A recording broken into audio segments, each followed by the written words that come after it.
We are back. Peanut Gallery, take it away. Well, I guess Scott D'Amore and Santino Marella can't get out of each other's pockets because this is Santino Marella's wrestling school teaming up with Maple Leaf Pro Wrestling. Okay. And they are, so essentially it's going to be a pipeline for scouting and training and developing Canadian talent. So they're kind of have this working partnership now, or almost like Santino's Wrestling Academy is going to be the developmental for Maple Leaf Pro Wrestling. Well, they're both in Canada. Yeah, that makes sense. So I'm going to assume Maple Leaf Pro still does not have any sort of streaming nor television distribution yet. No. Okay. But again, they're doing a big show. I think their first collaboration is May 10th. Or not May 10th. The collaboration was announced after the May 10th event. Okay. Yeah, they're just doing their thing now. All right. Where do you think Ace Austin is going to go? Well, if he was a smart man, he would not go to AEW. Right. Now, does that automatically mean WWE? No, that doesn't mean automatically WWE. I could see him possibly do some stuff with WWE. I'm willing to bet that he's probably NXT bound. You think so? Well, yeah. we said the same thing about Josh Alexander, and then he. I kind of knew that Josh Alexander was going to be on the fence about it. I think that Ace Austin is probably going to be more pro WWE. You think so? I think so. All right. It's his style. I think just matches better with NXT, in my opinion. So, I will say.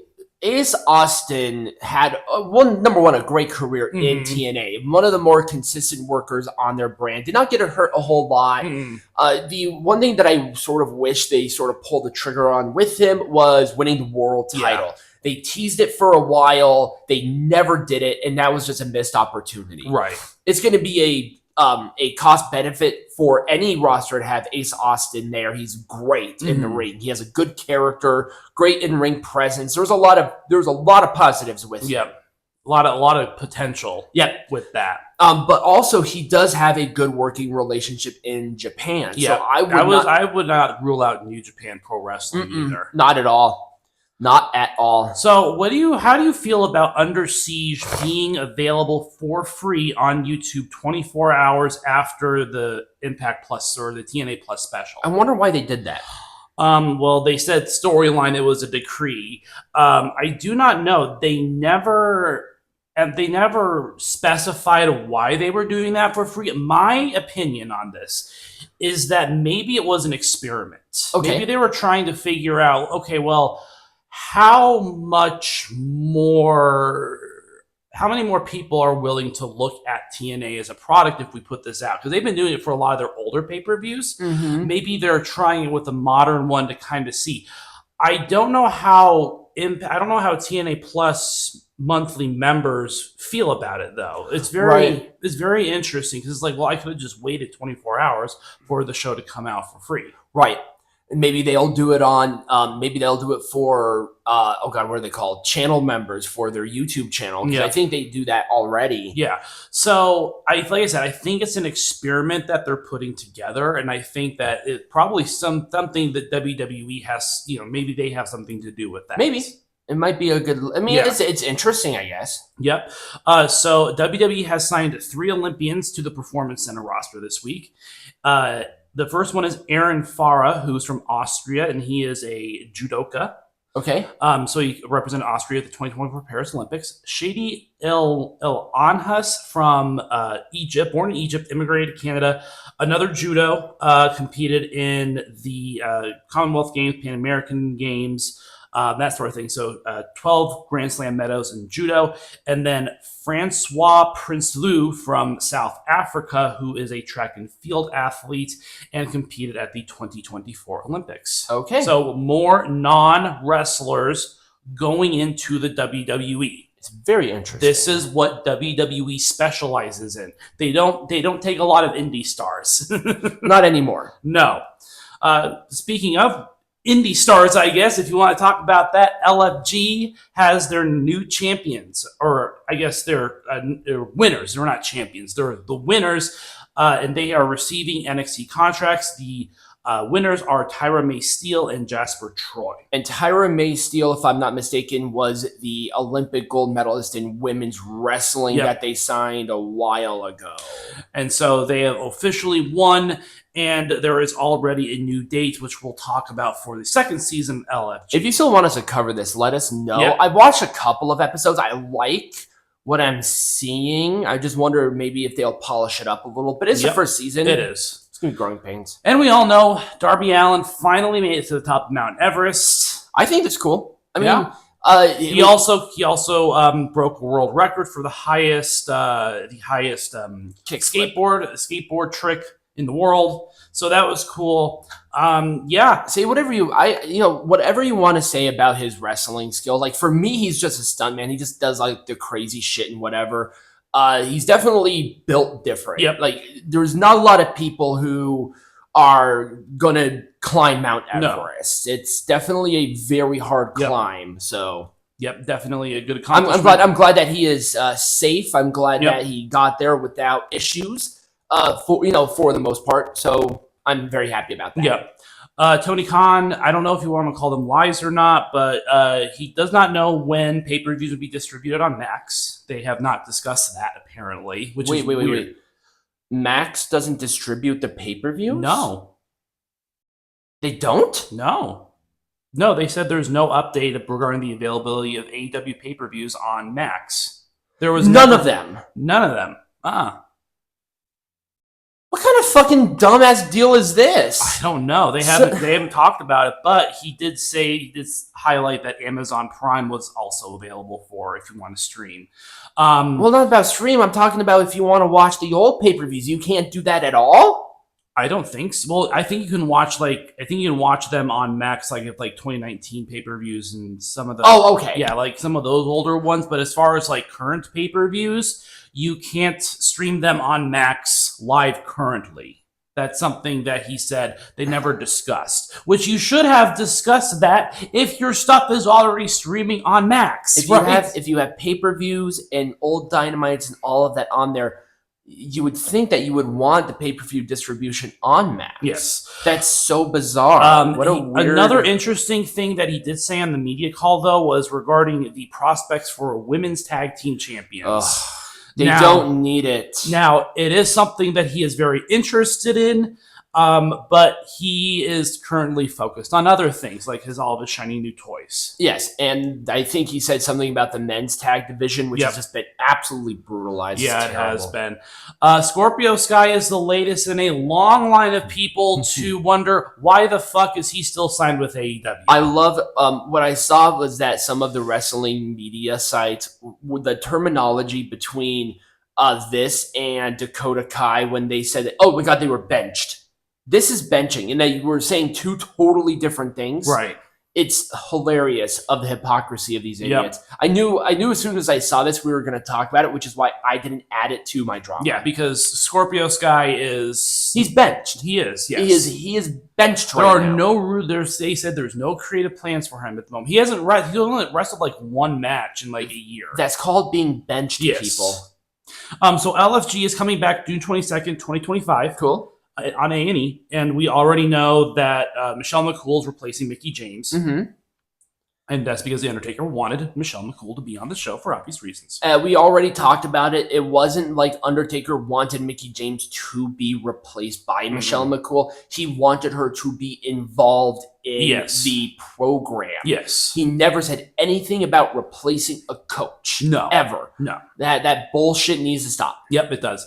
So WWE filed a trademark application called for the term King of the Luchadors, which is an interesting development considering the fact that AAA is now partially owned by WWE and that there are a lot of luchadors now being introduced into the mix. My guess is that they're probably going to do some sort of crossover sort of thing with all the luchadors that WWE has and what AEW does. Right. Yeah, not AEW, but AAA. Yeah, I'm sorry. Exactly. So WWE is signing two prominent European wrestlers. They did tryouts in England recently. The first person is Aigle Blanc, who is the 26-year-old masked French wrestler. Okay. And he has competed in WXW and Rev Pro. And he was the inaugural WXW European champion in July 2024. Okay. The second one is Mike Di Vecchio, who is a 29-year-old Belgian wrestler. He has held the WXW European champion, and he has competed in places like WXW, Progress Wrestling, All Japan Wrestling. He also did participate in Joey Janela's Spring Break 9 and March Hitchcock's Memorial Show during WrestleMania week. Okay, cool. Yeah. WWE signing a lot of international talents Yes. and Olympians. Yep. Well, All they right. were also... Now we get to the big news of the week. WrestleMania is no longer going to be in New Orleans. New Orleans.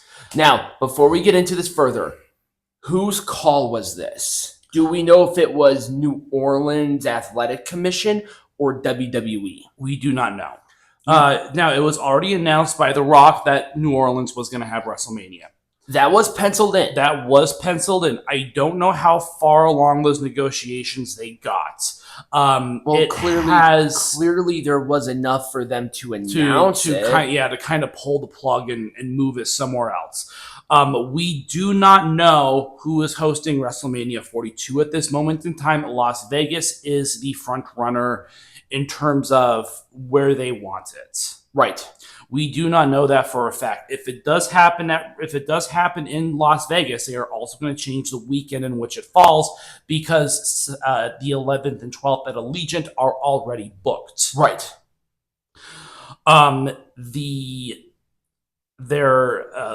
Obviously it's caused all sorts of logistical issues. The convention center has already been booked for that weekend. So WWE can't use all of the space that they need to do the convention-related activities. Obviously, it has caused issues with other wrestling promotions who have already looked into, obviously booking and all that stuff for the shows around WrestleMania. Notably, WrestleCon said that they had already signed an agreement to have their WrestleCon in New Orleans. I feel like this was not a WWE call. I don't know why, but in my brain, they wouldn't have had the logo ready. They wouldn't have done the announcement. They wouldn't have done all of this if they did not have New Orleans down. I feel like New Orleans pulled out. I'm gonna go with because that as well. There was also a renegotiation. There was. So New Orleans is getting 2026 Money in the Bank. And they are also going to get a future WrestleMania. Right. It's like they wouldn't have done that. Like this was. I just don't feel like this was WWE's call. I'm not saying that it was or was not, but they know that there are a lot of other things that follow WrestleMania than just them, and them picking up and moving within what's going on is crazy. Vegas is something that you have to really think ahead of time, and they know this. So logistically, they just they wouldn't have created this nightmare for themselves. No. It just doesn't make any sense. No, it doesn't. But I guess we'll wait and see. Moving on, Goldberg's final match. They have already penciled in some tentative plans. There is notably, if you watched Saturday Night's Main Event last night, you will know that Atlanta is having a Saturday Night's Main Event on July 12th of 2025. Okay. And Goldberg has the desire to have his last match be in in Atlanta, obviously because he has a lot of strong connections in that city. Right. The potential opponent is going to be Gunther. Not surprised. Because they already have some beef. And he has been training for this match. So just have him have the one more match. You guys will be fine. It's not for the title, so chill. Well, Gunther doesn't have a title. Right. Well, not right now. But the idea is Gunther's probably going to leave the World Heavyweight title picture for a while to focus on this match, which is fine. Gunther is going to be okay. Yep. Finally. And finally, we have the first match for... We have two. Well, we have two. So, first of all, this co-production is going to be streamed for free on WWE's official YouTube channel. Okay. Which is cool. interesting. It is going to Yeah, it's going to be part of the Money in the Bank weekend. So they're having it earlier in the day, and then Money in the Bank is going to be later on in the day, which was expected. So the first match is going to be a 6-man. It's going to be Legado del Fantasma against Elio del Dr. Wagner Jr., Psycho Clown, and Pagano. And then the second match was Hijo del Vikingo Yep. taking on Chad Gable. Yes, and not El Grande Americano, the other Chad Gable. El Grande Americano should have a match. That'd be awesome. I know. Just pull double duty. Anyways, that's all I've got. When we come back, the goods and the bads about Saturday night's main event.